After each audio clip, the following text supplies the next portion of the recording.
Big boss Telugu season 8 అయితే అందరూ ఊహించినంత రేంజ్లో లేకపోయినా కానీ ఓ మాదిరిగా అయితే సీజన్ అయితే నడిచిపోతూ ఉంది. ఇప్పటికే ఫస్ట్ వీక్ కూడా కంప్లీట్ చేసుకుంది బిగ్ బాస్ సీజన్ 8 అనమాట. తొలి వీక్ కంప్లీట్ అవడమే కాకుండా ఫస్ట్ వీక్ కంప్లీట్ అయ్యింది అంటే ఖచ్చితంగా నామినేషన్స్లో ఉన్న వాళ్ళల్లో ఒకళ్ళైతే హౌస్ నుంచి బయటికి రావడం కూడా జరుగుతుంది. అది ఆల్రెడీ జరిగిపోయింది. హౌస్ నుంచి బెజవాడ బేబక్క అయితే ఫస్ట్ వీక్లో ఎలిమినేట్ అయ్యి హౌస్ నుంచి బయటకు వచ్చేసింది అనమాట. నిజానికి ఇది కొంచెం షాకింగ్ అనే చెప్పాలి. ఎందుకంటే ఆవిడ కొన్ని రోజులైనా కానీ కొన్ని వారాలైనా కానీ హౌస్లో ఉంటుంది, కొనసాగుతుంది, ఖచ్చితంగా ప్రేక్షకులను ఎంటర్టైన్ చేస్తుంది అని చెప్పి నిర్వాహకులు కావచ్చు, అలాగే ఆడియన్స్ కావచ్చు ఖచ్చితంగా నమ్మారు. కానీ బెజవాడ బేబక్క మాత్రం అంతర్నమ్మకాలను వమ్ము చేస్తూ ఫస్ట్ వీక్లోనే బయటకు అయితే వచ్చేసింది. ఎందుకంటే ఆవిడ ఎందుకు బయటకు వచ్చిందని ప్రత్యేకంగా మాట్లాడుకోవాల్సిన అవసరం లేదు.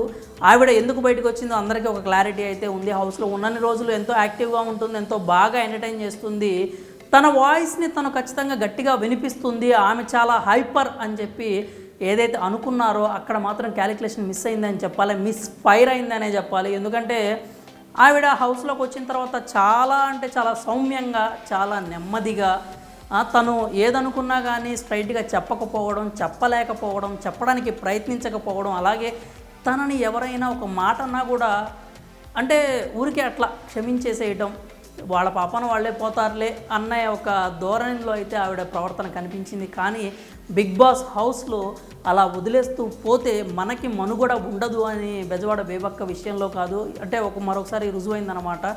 బిగ్ బాస్ హౌస్లో ఉన్నన్ని రోజులు ఖచ్చితంగా తన వరకు వచ్చే వరకు వెయిట్ చేయాల్సినంత అవసరం లేదు. అభయ్ గనక నాకు సంబంధం లేకపోయినా, నా విషయం కాకపోయినా, నేను హౌస్లో ఉన్నా కాబట్టి నేను ఈ విషయంలో మాట్లాడుతున్నాను అంటూ ఏదైతే మాట్లాడుతూ ఉంటాడో ఆ మాటలు అంటే తన వాయిస్ వినిపిస్తూ ఉంటాడో, అలాగే బెజవాడ బేబక్క కూడా కనీసం అంటే తనకు సంబంధం లేని విషయాలు కాకపోవచ్చు, తన వరకు వచ్చిన సంబంధించైనా కానీ ఆ విషయాలకు సంబంధించైనా కానీ మంచిగా రియాక్ట్ అయ్యి ఉంటే బాగుండేది. తన మీద ఒక నింద వేసిన తర్వాత దానిని ఆమె గట్టిగా డిఫెండ్ చేసుకోలేకపోయింది. సోనియా ఏదైతే మీకు మా ఆకలంటే మీకు అంత నెగ్లిజెన్సీ ఎందుకు అన్నప్పుడు కూడా తను గట్టిగా డిఫెండ్ చేసుకోలేదు. నాకు ఆ టెక్నికాలిటీ ఏదో నాకు తెలియదు, లేకపోతే అంటే హౌస్లోంచి బయటకు వచ్చే రోజు ఆవిడ చాలా హైపర్గా కనిపించారు, ముందే తెలుసుకొని వచ్చేదాన్ని కదా, లేకపోతే అది నాకు తెలీదు, నా ముఖం చూస్తే మీకు తెలుసు అని మీరు అనుకుంటే తప్పు నాది కాదు కదా. ఈ పాయింట్స్ అన్నీ ఆఖరి రోజు హౌస్ నుంచి బయటకు వచ్చే రోజు కాదు, ఆ ఫస్ట్ రోజు ఏదైతే ఆ గొడవ జరిగిందో అదే రోజు చెప్పున్నట్టే చాలా బాగుండేది, బేబక్కి కొంచెం పాజిటివ్గా కూడా అనిపించేది. అండ్ ఇంకొకటి ఏంటంటే ఆవిడ నామినేషన్స్లోకి రావాలి అని చెప్పి హౌస్లో ఉన్న చాలామంది సెలబ్రిటీలు కోరుకున్నారనే విషయం అయితే క్లారిటీ వచ్చింది. ఎందుకంటే నామినేషన్స్ లిస్ట్ చూసుకున్నట్టయితే బెజవాడ బేబక్క ఎలిమినేట్ అవుతుంది, అయ్యేందుకు అవకాశాలు ఎక్కువ ఉన్నాయని మనం ఆదివారం వరకు వెయిట్ చేయాల్సిన అవసరం లేదు. నామినేషన్ జరిగిన రోజు కూడా చెప్పచ్చు. ఎందుకంటే ఆవిడతో పోటీ పడే వాళ్ళు ఎవరైనా ఉన్నారు అంటే ఫాలోయింగ్ పరంగా నాగమణికంఠ పేరు చెప్పుకోవచ్చు. కానీ నాగమణికంఠకి ఆ సింపతి అనేది బాగా వర్కౌట్ అయింది. తెలుగు ప్రేక్షకులందరూ కూడా మొదటి రోజు నుంచే నాగమణికంఠకి తమ సపోర్ట్ అయితే చెప్తూ వచ్చారు. సో నాగమణికంఠ సేవ్ అయిపోయాడు, బేబక్క అయితే నామినేషన్స్లో బలైపోయిందనే చెప్పాలి. ఎందుకంటే రేపు మాట్లాడతాను, ఎల్లుండి మాట్లాడతాను, లేకపోతే అంత దూరం వస్తే అప్పుడే మాట్లాడతాను అని ఆ ధోరణి ప్రదర్శించడం పర్ఫెక్ట్గా అనిపించలేదు, కరెక్ట్గా అనిపించలేదు. అలాగే ఫిట్నెస్గా అంటే నేను ఫిట్గా లేను, నేను ఇది అని నామినేషన్లో చెప్పి ఆ తర్వాత నేను నా ఫిట్నెస్ పెంచుకున్నాను, నేను యాక్టివిటీస్లో పాల్గొనడానికి ప్రయత్నించాను అని ఏదైతే చెప్పిందో అది హౌస్లోకి వచ్చినప్పటి నుంచి ఆ శ్రద్ధ అనేది, ఆ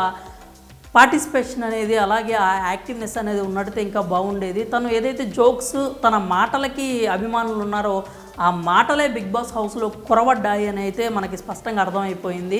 అయితే ఇంక ఇవన్నీ పక్కన పెడితే బిగ్ బాస్ హౌస్ ద్వారా బేబక్కకి ఎంత రెమ్యునరేషన్ వచ్చింది అంటే ఒక్క వారం మాత్రమే ఆవిడ ఉంది కాబట్టి ఆ ఒక్క వారానికి సంబంధించి బేబక్కకి ఎంత డబ్బులు ఇచ్చి ఉంటారు, పారితోషికం కింద ఎన్ని లక్షలు వచ్చి ఉంటాయి అని చెప్పి ఒక ప్రశ్న అయితే ఖచ్చితంగా అందరిలో ఉంటుంది. అయితే ఉన్నది ఒక వారమే కాబట్టి ఆవిడకి మరీ అంత చెప్పుకోదగ్గ అమౌంట్ అయితే రాదు. అంటే ఆవిడ బయట చాలా బిజీగా ఉండేటువంటి యాంకర్ కావచ్చు, సింగర్ కావచ్చు, లేకపోతే యూఎస్కి వెళ్ళి షోస్ చేసే ఆవిడ కావచ్చు, టూ బిజీ కావచ్చు. కానీ అవన్నీ బిగ్ బాస్ వాళ్ళకి అవసరం లేదు.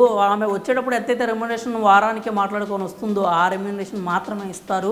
దానికి సంబంధించి చూసుకున్నట్లయితే బిగ్ బాస్లో ఆవిడ ఉన్న ఒక వారానికి 2 లక్షల నుంచి 2,20,000 వరకు రెమ్యునరేషన్ కింద అందింది అని అయితే తెలుస్తోందనమాట. ఇది పక్కా అంటే పక్కా అని మనం చెప్పలేము.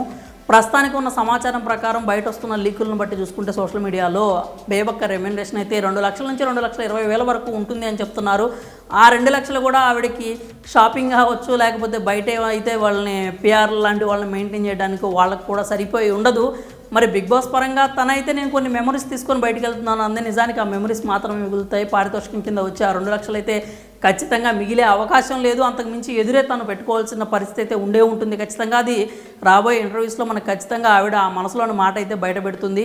సో పారితోషికంగా పరంగా చూసుకున్నట్లయితే బిగ్ బాస్ నుంచి బేబక్కకు 2 లక్షల నుంచి గరిష్టంగా 2,20,000 వరకు ముట్టి ఉంటాయి అని అయితే తెలుస్తోంది. మరి బెజవాడ బేబక్క ఎందుకు ఎలిమినేట్ అయిందని మీరు అనుకుంటున్నారు? అలాగే ఆవిడ రెమ్యునరేషన్ ఎంతవరకు ఉండే అవకాశం ఉంటుందని మీరు భావిస్తున్నారు? మీ అభిప్రాయాలన్నీ కూడా కామెంట్స్ రూపంలో తెలియజేయండి.